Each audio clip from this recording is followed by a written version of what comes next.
Bien.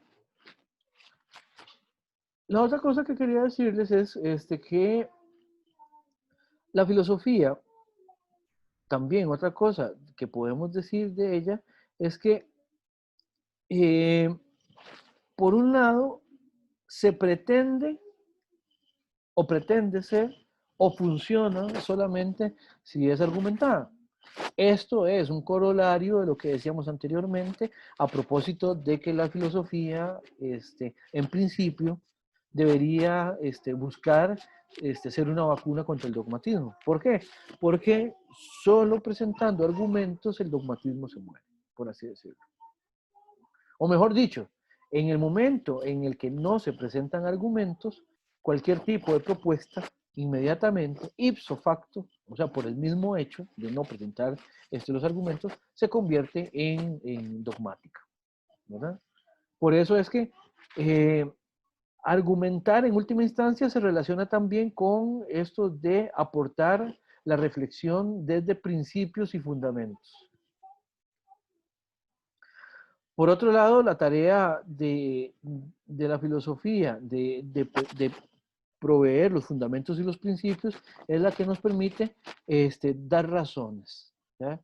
Evidenciar a partir de qué se puede sostener lo que estamos tratando de explicar en la manera en que lo estamos haciendo.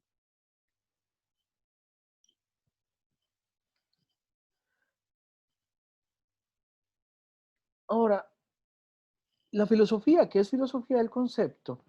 ¿Verdad? En la modernidad se convierte, o su tendencia también, es a generar explicaciones universalizantes. Y deriva en una filosofía de sujetos. Aquí hay que decir algo, y en este momento sería decir algo para quebrar un asta por el sujeto, ¿ya? O sea, para hacer una defensa de la noción de sujeto. A propósito de lo que había anteriormente, antes de la modernidad, había un reparto, digamos, de ciertas individualidades que de alguna manera pesaban más que otras. Lo que acabo, bueno, no acabo, pero ya les hice el ejemplo hace algunos minutos a propósito de la diferencia que había entre el súbdito y soberano. El soberano es un individuo y el súbdito es otro, pero no son para nada analogables. El soberano es muchísimo más pesado, digamos, que el individuo. Hay una simetría fundante ahí, ¿verdad? Voy a poner otro ejemplo, y otro ejemplo tomado de otra película. No sé si vieron la película Corazón Valiente, con Mel Gibson, ¿verdad?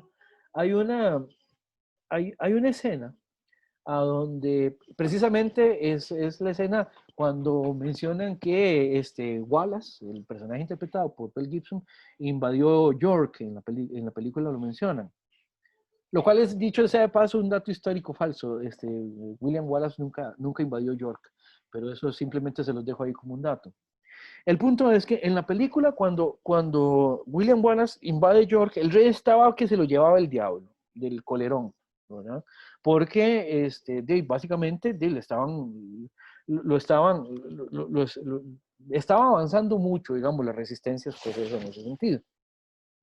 Y resulta que el príncipe, tal como lo retratan en la película, era básicamente un inútil, ¿verdad?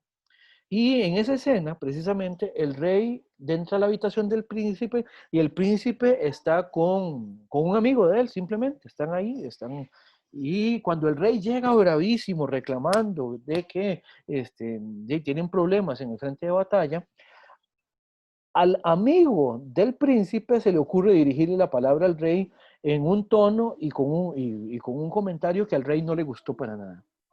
Y el rey, en esta escena, que es muy significativa, por eso se lo digo, el rey lo que hace es que le dice, ah, sí, ven acá, quiero mostrarte algo, le dice.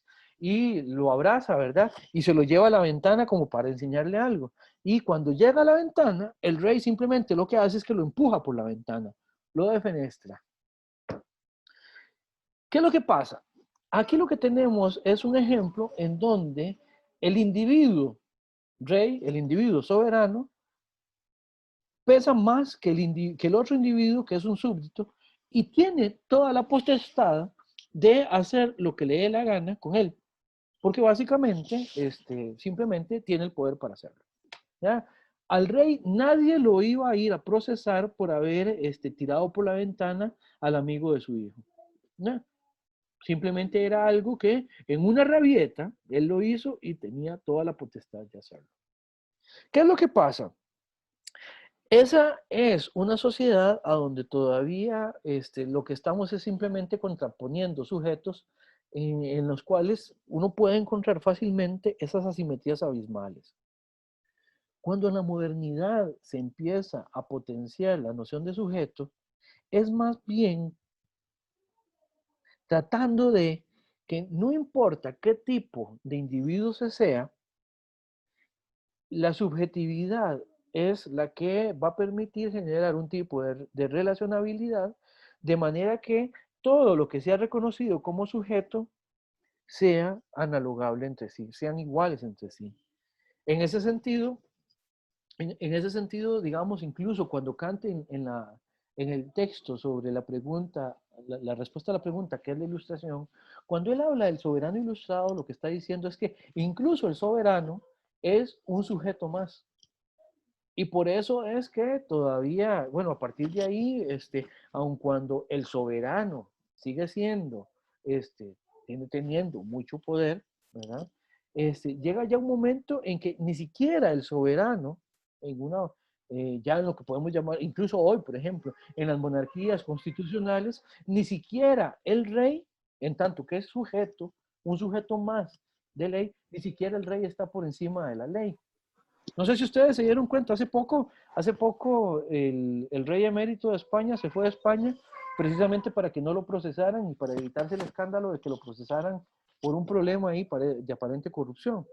Bueno, eso en la Edad Media hubiera sido impensable. El rey no habría tenido por qué salir para ninguna parte.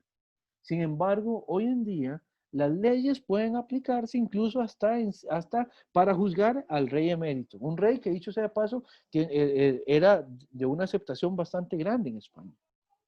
¿Qué es lo que pasa?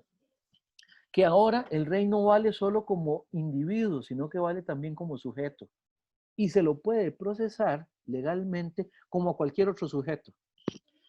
Que lo condenen igual que a cualquier otro sujeto, eso es otra pregunta que podemos hacernos, ¿verdad? Pero vean que el mismo rey, el rey salió de España, se fue para los Emiratos Árabes Unidos, dicho sea de paso, de donde venía la plata por la cual lo acusan de corrupción, este, pero se va de España, ¿por qué? Porque sabe que ahora, con una legalidad tal como la que tenemos, sí se lo puede procesar. Bueno, este tipo de leyes, a donde los sujetos todos valen lo mismo ante la ley, es moderna. Y es precisamente porque la noción de sujeto, esta fundamentación que es universalizante, opera de esa manera. No sé si tienen preguntas o comentarios a propósito de esto.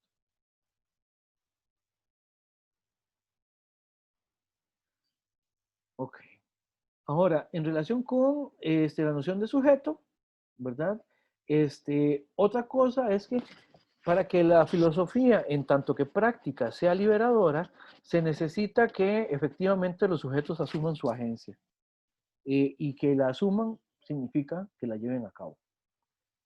Un sujeto no es agente si no hace. Es, por definición, es así, ¿verdad? Entonces, esta noción de sujeto es para la modernidad necesariamente activa, no pasiva. Si, si el sujeto se vuelve pasivo, cae de nuevo en un mero dogmatismo, ¿verdad? Por eso es que incluso la crítica, ya la misma crítica nos sitúa en esta propuesta como uno de los primeros o más fundamentales niveles de la agencia. Bien, y ya para ir cerrando, el concepto universal, lo que nos dice es esa analogabilidad que tienen entre sí los individuos sobre los cuales aplica. Por eso es que incluso hasta el soberano es analogable con un súbdito, ¿verdad? Este, ahora, ¿qué es lo que se busca con eso? Homogenizar. regular las relaciones sociales de manera tal que se pueda ordenar de alguna manera lo político y lo ético a partir de criterios también que están teñidos de esa racionalidad que hemos venido mencionando en la modernidad. Por eso es que les decía esto, de que el concepto de sujeto y los conceptos universalizantes prevén de entornos tipo. ¿Qué quiere decir esto? Hay formas generales de entender a cada persona, hay formas generales de entender a las acciones de las personas, hay formas generales también de entender cómo se relaciona el grupo social con las personas, etcétera, etcétera, etcétera. Estos entornos tipos generan también respuestas tipo. ¿Qué quiere decir esto? También en tanto que sujeto, uno asume un papel social determinado que está caracterizado por rasgos generales que vienen precisamente de la universalidad del concepto. Ahora, haciéndole las críticas del caso, también diríamos cuáles son limitaciones de esta noción moderna de sujeto. La primera es que la universalidad parece neutra, pero no lo es. Parece neutra en el sentido de que tratamos de que lo formal sea lo que resuelva los problemas que estamos tratando de resolver, que lo formal sea que lo formal sea lo que provee de respuestas ante los casos específicos de las acciones o de las tomas de decisiones. Pero bueno, esa formalidad no es completamente neutra, no es completamente gratuita, ¿verdad? De hecho, se evidencia precisamente en los criterios de exclusión. No es neutro, por ejemplo, el hecho de que no se digan sujetos a los pueblos originarios de América.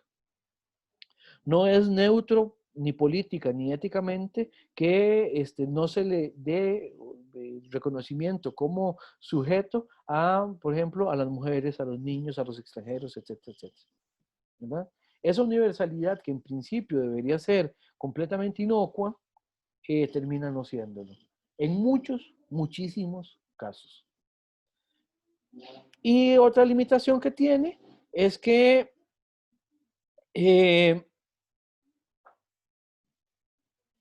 es a partir de lo que dice la categoría que se establecen en última instancia los límites de reconocimiento de la agencia de los individuos, en el sentido de que también ciertamente la subjetividad o la noción de sujeto es la que nos permite reconocer la operatividad de un sujeto, pero también nos dice hasta dónde.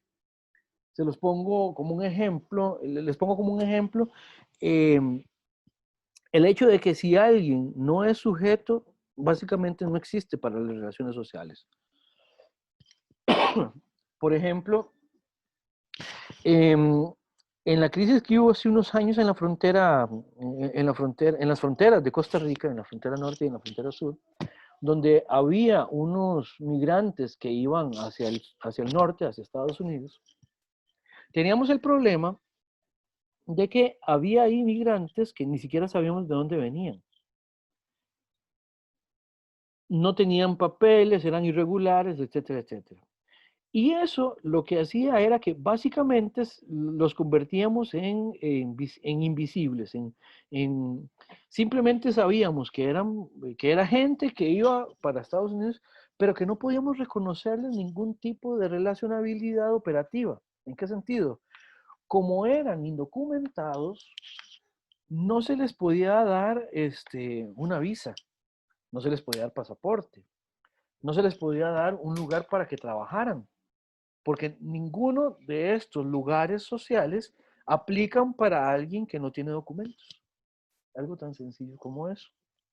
Entonces, ¿qué es lo que pasa? Que se convierten en no sujetos, se convierten en no personas y por lo tanto no las podemos reconocer, no sabemos qué hacer con ellos, no sabemos a dónde ponerlos, a dónde llevarlos, qué dejarlos hacer, qué no dejarlos hacer. No pueden, o básicamente el problema es que no pueden hacer nada. ¿Por qué? Porque no tienen un lugar social de reconocimiento y por lo tanto tampoco tienen a dónde implementarse como como seres agentes de ningún tipo de acción. Bueno, eso serían este par de limitaciones que vemos en la categoría de sujeto. Eh, y con esto presentamos este entorno general, digamos, de la modernidad en la era cortina, para que a partir de ahí podamos también contraponerlo a la noción de individuo que vimos con Bauman la clase pasada. ¿Preguntas? ¿Comentarios?